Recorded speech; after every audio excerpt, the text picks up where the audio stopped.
Are you looking to make your Canva videos interactive with clickable links? In this quick guide, I'll show you the best method in 2025 to add links to your Canva videos so your audience can click and engage instantly. First, open the video project you want to edit in Canva. Once your design is ready, click on the text element where you want your clickable link to appear. This is important because whatever text you select will become the clickable hotspot in your video.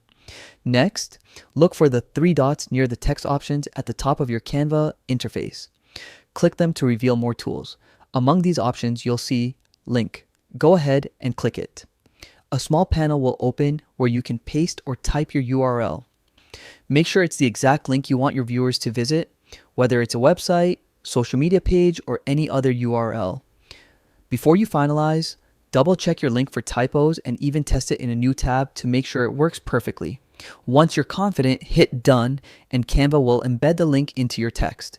Now, your text is fully clickable in your exported video. This method is a game changer if you want to boost engagement and make your call to actions more effective. Always test your links before going live to ensure everything works as expected. And that's it. Adding clickable links in Canva has never been easier. Try it out in your next video and watch how it transforms the way your audience interacts with your content. Happy designing!